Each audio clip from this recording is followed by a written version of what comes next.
موضوع امروز ویدیومون در مورد تراماه، ولی قبلش میخوام از یه داستانی که تو زندگی خودم اتفاق افتاده شروع کنم. یادم اون موقعی که برام این اتفاق افتاد، من تو فارکس ترید میکردم و فکر میکردم زندگی من مثل یه کاناله. یعنی همیشه یه سقفی بود که هر کاری هم که میکردم از اون بالاتر نمیرفتم. ولی هم از اون طرفم اگه یه اتفاق بدی تو زندگی میافتاد که به کفش نزدیک میشدم، اون کف هیچ وقت نمیشکست. به قول خودمون به مو میرسید اما پاره نمیشد. اما یه روز در اثر یه اتفاقی که اصلا هم نمیخوام اینجا بازش بکنم چون اصلا اهمیت نداره، کف اون کانال شکست و من توی چاه افتادم. اولش خیلی ناراحت بودم و احساس میکردم که در حقم خیلی نامردی شده، چون مسبب اون داستان به طور مستقیم خودم نبودم. همونجا نشستم و گفتم بگذار بیفتی، آن که خواهی شد دست تو را خواهد گرفت. پس تصمیم گرفتم که صبر کنم تا به اون مسئله زمان بدم تا اون به خودی خودش حل بشه. و این اولین دروغ بزرگی بود که به خودم گفتم. میدونین چرا؟ چون فکر میکردم رو اون مسئله هیچ کنترلی ندارم و کاری هم در موردش از دستم بر نمیاد، پس باید خودم و زندگیمو رو پاز و وقفه بذارم تا ببینم اون مسئله کی حل میشه و به روز اولش برمیگرده، تا بعد از اون به خوبی و خوشی به خودم بگم خدا رو شکر دیدی صبر کردی و همه چی درست شد. ولی اون روز هیچ وقت دیگه نیومد. حتی الانی که دارم باهاتون صحبت میکنم تقریبا 10 ساله که از اون موضوع میگذره و هیچ وقت درست نشد. واقعیت اینه که من نمیخواستم قبول کنم که اون اتفاق افتاده و همه چیز تموم شده و زندگی من برای همیشه عوض شده. بذارین یکم از چاهه بگم. اولش چاهه عمیق نبود و میتونستم با یک کمی زحمت و آسیبای جزئی خودم رو از توش در بیارم. اما چون این کار رو نکردم و به قول خودم صبر کردم، هر روز که میگذشت اون چاهه عمیق‌تر میشد و من به عمق بیشتری میرفتم، جوری که حتی دیگه نور رو نمیدیدم. خوب یادمه اونجا همه چیز سرد بود، هیچ احساس مهر و محبتی اونجا نبود. شاید اینم بد باشه ولی واقعا خدام اونجا نبود. 8-9 ماه همینطوری گذشت و من مثل یه کسی که یه جرم و جنایتی انجام داده باشه خودم رو توی اتاقم حبس کرده بودم و با هیچ کسی هم حرف نمی زدم و اگر یکی از دوستانم بهم تماس می گرفت جواب تماسش رو نمی دادم. از اون طرفم مسئله بهتر که نشده بود که هیچ، همه چیز پیچیده تر و بدتر هم شده بود. دیگه اصلا یادم رفته بود کجای داستانم و یه سری فکر مثل این که اصلا واسه چی ما این همه داریم جون میکنیم، قراره ته چی بشه، خب آخرش که چی، داشت مغز سر منو میخورد و هر دقیقه پررنگتر و قویتر میشد، تا جایی که شبایی بود که دعا میکردم توی یکی از این شبایی که میخوابم صبحش دیگه بیدار نشم. اما یه روز صبح همه چی عوض شد. فکر کنم طرف 8 صبح بود که بیدار شدم و میخواستم برم طرف دستشویی. مامانم رو دیدم که با پرستارش اومده و میخواد اونم بره دستشویی.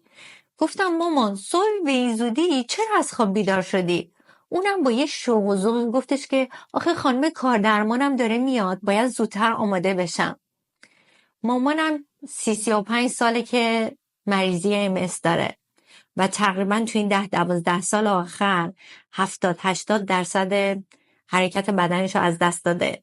نه یه قدم میتونه راه بره، نه حتی با دستش میتونه یه قاشق برداره که غذاشو بخوره. اونجا بود که تو خودم شکستم و از خودم خجالت کشیدم که من با وجودی که میتونم راه برم، بدن سالمی دارم، فقط به خاطر یه اتفاقی که کنترلش از دستم خارج شده و دیگه نمیتونم در موردش هیچ کاری بکنم دارم خودم رو نابود میکنم. ولی اون زن که یه ورزشکار بود و کلاسای بدنسازی داشت، اون موقعی که هیچ کسی نمیدونست بدنسازی چیه، اون موقعی که کسی نمیدونست کوچینگ چیه، اون موقعی که کسی نمیدونست پرسونال ترینینگ چیه، هنوز بعد از 40 سال به امید یک روز که بتونه با دست خودش قاشق غذاخوریش رو برداره یا یه قدم راه بره، داره هر روز تلاش میکنه. به خودم گفتم تو واقعا مرجانی؟ ببین به خاطر یه مسئله هیچ و پوچ چی کار داری با خودت میکنی؟ از خودت خجالت نمیکشی؟ نمیشه که نمیشه، به درک. برو بقیه زندگی تو بساز. دنیا که به آخر نرسیده. و اونجا بود که مرجان دوم متولد شد. روزای اول روند التیامه تراما روزای خیلی سختیه، چون انقدر حساسی که با کوچکترین چیزی که هیچ ربطی هم نه از لحاظ موضوعی نه مفهومی به اون تراما اتفاق نداره، سریع اون درد بالا میاد و شاید حتی با خودتون فکر کنین که یه تلاش بیخودی و برگردین دوباره به غار تنهاییتون. در واقع اون غاری که منبع دردتون بوده حالا میشه جای امن زندگیتون و این خیلی بده. من همیشه خودم تو بحث تراماها گفتم که فرار از یه موضوعی و روبرو نشدن با اون اتفاق بدترینه، ولی این رویارویی زمان داره و توی این شرایط حساس اصلا درست نیست. میدونی مثل چیه؟ مثل این که یه زخمی داشته باشین و از ترس این که جای اسکار نده هی روش پماد بزنی. اون پماد جز این که التهاب بیشتری برای اون زخم ایجاد بکنه و روند درمانش رو به تعویق بندازه، هیچ کار دیگه انجام نمیده. به خاطر همینم باید توی این مرحله که من بهش فاز 1 میگم 2 تا کار خیلی مهم رو انجام بدین. اول حذف چیزایی که باعث تحریکتون میشه و دوم به وجود آوردن چیزای مثبتی که خاطره های جدید مثبتی براتون میسازه، حتی اگه یه لحظه کوچیک در حد خندیدن باشه.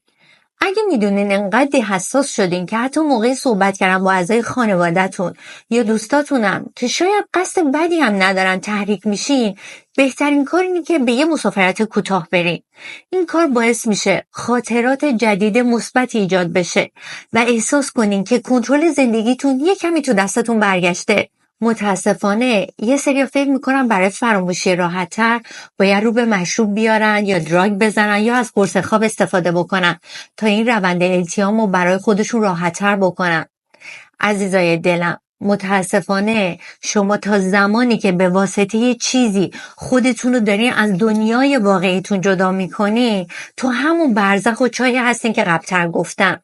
این مرحله یه مرحله کاملا واقعیه و زمانیه که شما بدون دخالت هیچ ماده خارجی یا شیمیایی یا توهمزایی با اون واقعیت جدید زندگیتون روبرو بشین و اونو قبولش بکنین. از جمله کارهای دیگه‌ای که توی این مرحله میتونین انجام بدین اینه که شروع به انجام فعالیتایی که براتون معنا داره و احساس خوبی بهتون میده بکنین. هیچ فرقی هم نمیکنه که چی باشه، از خوندن یه کتاب تا زدن یه موسیقی تا خوندن یه آهنگ زیر دوش حموم یا حتی راه رفتن کوتاه تو هوای باز، همه میتونه بهتون اون حس و حال خوبو بده و کمک زیادی بهتون بکنه. اگه نصف شب از خواب میپرین، خودتون رو بغل کنید و به خودتون بگین دمت گرم که تا اینجا اومدی، من بهت افتخار میکنم و مطمئن باش که هیچ وقت تنهات نمیذارم. و اون موقع ببینین که چه نور امیدی تو دلتون روشن میشه.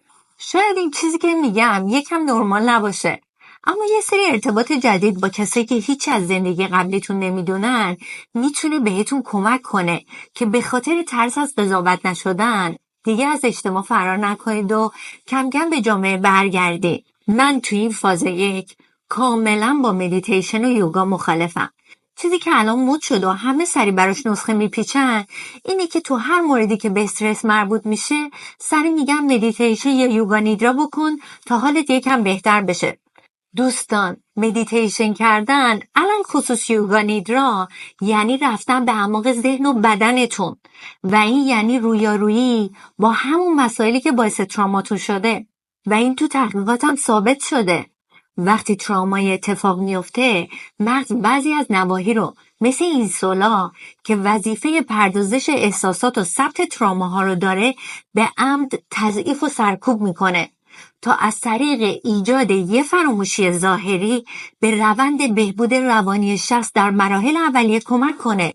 شاید همیشه براتون عجیب بوده باشه که خیلی بعد از یه تصادف یا یه اتفاق وحشتناک اصلا اون صحنه رو نمیتونن دقیقاً به خاطر بیارن و دقیقاً دلیلش به خاطر همینه. پس زمانی که شخص تو اوج حساسیت و ضعف در مواجهه با اون تراماست، نباید از این تکنیک ها استفاده کنید، چون این تکنیک ها باعث میشه که اون نواحی دوباره فعال بشه و شخص دوباره با چیزایی که نباید مواجه بشه که این کار براش خیلی ترسناکه.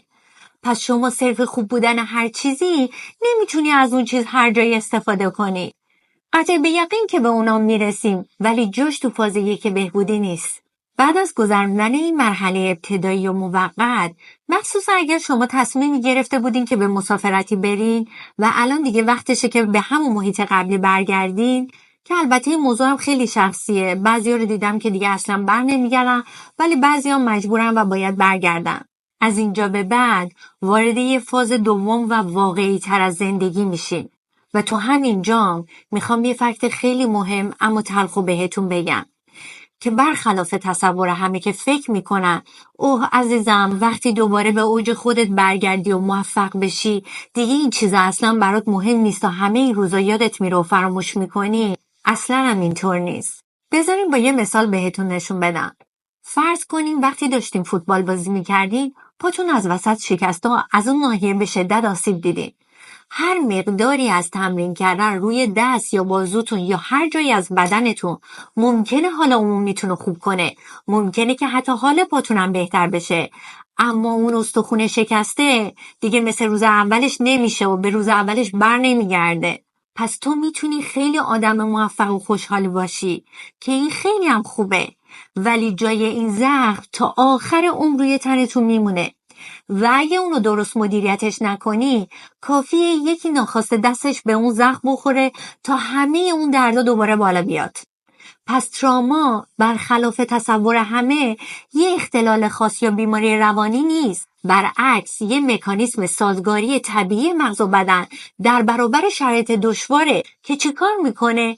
مغز از اون تجربه سخت یا اون تراما در آینده به عنوان هشدار یا زنگ خطر استفاده میکنه تا شما هیچ وقت دیگه دچار اون آسیب روحی و روانی نشی. پس چون این اطلاعات به بقا حیات شما مربوطه، شما هر کاری هم بکنید مغز این اطلاعات رو تحت هیچ عنوانی از بین نمیبره. کاری که توی جلسات روانشناسی به شما آموزش داده میشه یا به مرور زمان رفته رفته یاد میگیری اینی که متوجه میشید چطور در کنار این زخم بتونید زندگی بکنید تا با هر دستی که بهش میخوره سریع اون دردا بالا نیاد و به هم نریزید، یا اگه به هم ریختین سریع خودتون رو جمع جور کنید و به وضعیت نرمالتون برگردید. گفتم جلسات روانشناسی. چرا رفتن پیش روانشناس مهمه؟ دوستان، من نه روانشناس هستم و اینجام تبلیغ هیچ دکتر نیست، پس فکر نکنین که میخوام یه حرف به نفع خودم بزنم، ولی بذارین دلیلش رو بهتون بگم. شما هر زمان که احساسی رو دارین تجربه میکنید مواد شیمیایی به واسطه اون احساسات داره تو بدنتون تولید میشه و اون مواد قطع به یقین ارگانی رو تحت تاثیر خودش قرار میده. احساسات خودشو نه تنها تو لحظه‌ای که داره اتفاقی براتون میفته نشون میده، بلکه بعد از گذشته اون اتفاق هم از بین نمیره و تو بدنتون ذخیره میشه که بهش نوروپپتاید میگن، یعنی پروتئین سیستم عصبی. پس بله، احساسات شیمی بدن شما رو تغییر میده. آسیبای روحی غیر از این که باعث بسیاری از مشکلات سلامت روانی مثل عملکرد شناختی یا بیماری‌های خود ایمنی مثل MS میشه، سلامت جسمانیتون رو هم تحت تاثیر خودش قرار میده. یکیش که خیلی جدیداً داره در مورد صحبت میشه هورموناتونه. الان دیگه همه میدونن که استرس‌های طولانی مدت یا تراماهایی که تو زندگیتون پیش میاد به دلیل فعال کردن هورمونای استرسی مثل کورتیزول و ادرنالین که باعث تغییر و بالا رفتن قند خونتون میشن، در دراز مدت باعث دیابت، اختلالات خود ایمنی، بیماری‌های قلبی و حتی سرطان میشن. پس رهایی از فیزیولوژی این احساسات منفیه که تنها این قدرت رو داره تا زندگی و مسیر حرکت افرادو به خصوص سلامت اونها رو عوض کنه. پس برخلاف تصور اکثر مردم که فکر میکنن مراجعه به مشاور یا روانشناس یعنی فقط چند دقیقه صحبت کردن و تمام، باید بگم که خیر، اینطور نیست. توی فرایند تاک تراپی یا همون گفتار درمانی صحبت کردن فقط بخش کوچیکی از ماجراه. اون چی که واقعا داره توی روند درمان اتفاق میفته اینه که درمانگر در ابتدا با ایجاد یه فضای امن مشترک و بدون قضاوت بیمار رو آماده میکنه تا بتونه به تدریج و بدون هیچ فشار روانی از احساسات، تجربیات و افکارش در مورد اون تجربه دردناک صحبت بکنه که این کار میتونه کمک خیلی زیادی به روانشناس در پیدا کردن سرنخ‌ها و ریشه یابی اون تراما بکنه. بعد از اینکه درمانگر به فرد کمک میکنه تا باورهای مخرب و تله‌های شناختی خودش رو شناسایی بکنه، برای تجزیه اون پروتئین‌های عصبی منفی و اصلاحشون بسته به نوع اون تراما از یک یا چند تکنیک مثل EMDR، هیپنوتیزم یا DBT استفاده میکنه. این کار باعث میشه که اون تجربیات منفی سرکوب شده از لایه‌های عمیق ناخودآگاه به سطوح بالاتر آگاهی بیمار آورده بشه. وقتی اتفاق میفته، درمانگر میتونه به تدریج با پایین آوردن دیوارهای دفاعی ذهنی اون بیمار از طریق بازسازی اون خاطره ها و دادن معناهای جدید و مثبت‌تر به اون تجربه دردناک، الگوی شناختی اولیه بیمار رو تغییر بده که این باعث میشه در آینده بیمار با دیدن هر محرک مشابهی تو محیط دیگه واکنش ناخوشایند قدیمیشو تجربه نکنه. در نهایت یه روانشناس کاربلد برای اینکه فرد رو از وابستگی به خودش آزاد بکنه، اونو مجهز به ابزارهای فکری و رفتاری میکنه تا اون فرد بتونه در آینده به تنهایی بدون گیر افتادن تو همون تله‌ها و الگوهای ناسالم قدیمی یاد بگیره که چطور با اون چالش‌ها به درستی و بدون هیچ ترسی مقابله کنه. پس اگه پیش دکتری رفتی که این مراحل رو نبرد جلو و فقط سرتون رو به حرف زدن گرم کرد، بندازینش بالا. اما در کنار همه اینایی که گفتم، اگه الان داری این ویدیو رو میبینی، قطع به یقین دنبال تکنیکایی هستی که بتونی خودت در کنار اونا توی خونه رو خودت انجام بدی. امروز یه تکنیک خیلی خوب رو بهتون آموزش میدم، ولی برای اینکه نمیخوام ویدیو طولانی بشه، تکنیکای بعدی رو میذارم تو ویدیوهای بعدی بهتون میگم. اولی تکنیک تپینگ یا همون EFTه. تپینگ چیه؟ یه روش ساده اما موثره که ترکیبی از طب فشاری یا همون آکوپرشر و روان درمانیه. و برای کسایی که نمیدونن طب فشاری چیه، یه روش درمانی توی طب چینیه که تقریبا مشابه طب سوزنیه، با این تفاوت که به جای سوزن از فشار فیزیکی روی نقاط خاصی از بدن استفاده میشه. این نقاطو بهش نقاط فشار یا نقاط مریدین میگن که در مسیر کانالای انرژی بدن یا همون مریدینا قرار داره. اعتقاد بر این بوده که با اعمال فشار روی این نقاط میشه جریان انرژی حیاتی یا همون چیو در بدن متعادل و به بهبود سلامتی کمک کرد. تو این تکنیک با 2 انگشت سبابه و وسط روی نقاط خاصی از بدن که به سیستم انرژی بدن متصلن، ضربه‌های آروم یا همون تپینگ زده میشه. این کار به آزادسازی انرژی‌های منفی و کاهش استرس و اضطراب و حتی تراما کمک میکنه. حالا ممکنه از خودتون سوال کنید که چرا تپینگ به بهبود تراما کمک میکنه؟ ببینید، تراما باعث میشه که سیستم عصبی بدن در حالت جنگ و گریز یا همون فایت اند فلایت قفل بشه. این حالت باعث میشه که بدن و ذهن شما دائما در حالت استرس و اضطراب و اسپاس باقی بمونه. تپینگ با تحریک نقاط انرژی بدن و آزادسازی اون انسدادهای انرژی و احساسی به سیستم عصبی کمک میکنه تا به حالت تعادل برگرده. به علاوه در حین انجام این تکنیک از طریق اعلام کردن جملات مثبت به مغز کمک میشه تا خاطره‌های دردناکشو دوباره بدون قضاوت مشاهده و پردازش بکنه که همین کمک زیادی میکنه تا اون خاطرات منفی از حالت فریز شده خارج بشن. مطمئنم ویدیوهایی را از افراد مختلف توی اینترنت در مورد تپینگ دیده باشین، اما امروز میخوام بهتون نشون بدم که روش اصولی چقدر با اون چیزی که توی اینترنت میبینین متفاوته و از این به بعد یاد بگیرید که خودتون چطور این کار رو به صورت اصولی و علمی انجام بدین. اولین مرحله که معمولا توی ویدیوها نشون داده میشه اعلام یه سری جملات به صورت عمومیه که اصلا هم بد نیست، ولی ممکنه به درد شما نخوره. پس راه حل اینه که مشکل یا احساس منفی که داره اذیتتون میکنه و میخواید روش کار کنید و مشخص بکنید. مثلا من از این خاطره یا این داستان هرچی که هست خودتون مشخصش میکنید میترسم یا احساس اضطراب میکنم. دومی مرحله که تو این ویدیو اصلا نمیبینین اینی که در حینی که این جمله رو میگین باید بدنتون رو اسکن بکنید و این دو تا مورد خیلی مهمه که الان بهتون میگم و بررسی بکنید. اول ببینید میزان شدت اون احساس منفی تو بدنتون چقدره و از 0 تا 10 یه عددی بهش بدین. 0 یعنی احساس خیلی کمی نسبت بهش داری و 10 یعنی شدیدترین احساس رو نسبت بهش داری. دوم این که وقتی یاد اون خاطره یا تجربه میفتی اونو تو کجای بدنتون بیشتر از جاهای دیگه دارین احساسش میکنین. این حتی میتونه تو یک یا چند نقطه از بدنتون اتفاق بیفته، مثلا مثل گردن، سر شونه، قفسه سینه یا جاهای دیگه. سومین مرحله تنظیم یه جمله احساسی مثبته که این جمله همینطوری نمیتونه باشه و قانون و قاعده خودشو داره و به این صورته که در حینی که این جمله مشکلتون رو داره تایید میکنه در ادامه به شما چیزی میگه که پذیرش شما رو در قبول و همراهیتون نسبت به اون مشکل بالا میبره و این نکته طلایی این تکنیکه.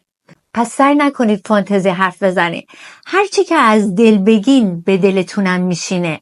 خیلی ساده، مثلا میتونین بگین با این که از این اشتباه یا اون اتفاق هرچی که هست و میگین ناراحتم اما خودمو میپذیرم و کاملا میبخشم و دوست دارم.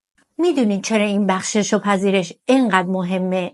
چون شفا تو تراما به معنی تبدیل شدن شما از بدترین نسخه خودتون به بهترین ورژنتون نیست، بلکه دیدن و پذیرفتن تاریکترین و زشترین نسخه زندگیتونه که هیچ وقت قدرت رویارویی باهاشو نداشتین، چون باعث خجالت کشیدن، شرمندگی یا حتی زجر دادنتون میشه. زمانی که به نقطه‌ای تو زندگیتون برسین که به جای سرکوب کردن اون نسخه و جنگیدن بیخودی با اون احساسای منفی اونا همونطوری که هست بدون قضاوت دیگه ببینینش و با مهربونی بپذیرینش، شفا اون موقع اتفاق میافته. مرحله 4 ضربه زدن یا همون تپینگ روی نقاط بدن هست. با 2 تا انگشت خودتون که همون سبابه و وسطیه به آرومی حدود 5 تا 7 بار روی نقاطی که این کنار توی تصویر میبینید باید ضربه بزنید. در حین ضربه زدن شروع به تکرار جملات مثبت بکنید. کاری که خودم به شخص انجام میدم اینه که از یه جمله واحد استفاده نمی‌کنم و اونا رو تو هر ضربه عوض میکنم. جملات رو در ابتدا با شدت درجه کم شروع میکنم، مثل دیدن و پذیرفتن اون چی که اتفاق افتاده و بخشیدن خودم، و در آخر از جملات قوی تری که حس عالی تری بهم میده استفاده میکنن که این باعث میشه یه انرژی قوی و مثبت برای جلو رفتن پیدا بکنن. این جملات هم برای اینکه وقتمون تلف نشه این گوشه آوردم و میتونی اسکرین شات بگیرین، اما توجه داشته باشین که بنا به اون احتیاج خودتون و نیاز خودتون باید شخصی سازیش بکنین که بتونید باهاش ارتباط برقرار کنید. قبل از اینکه مرحله 5 بگم اینجا یه چیزی میخوام اضافه کنم که تو خود تکنیک تپینگ گفته نشده و فقط تجربه شخصی خودمه. یادتونه قبلتر گفتم زمانی که دارین بدنتون اسکن میکنید ببینید اون احساس گرفتگی یا درد و کجاهای بدنتون دارین احساس میکنید. به نظر من یک کار مهم میتونه این باشه که روی این نقاطی که تحت فشاره کار بکنید تا با تحریک اونا بتونیم به آزادسازی انرژی ها و احساسای منفی که تو اون نقاط جمع شده کمک کنید.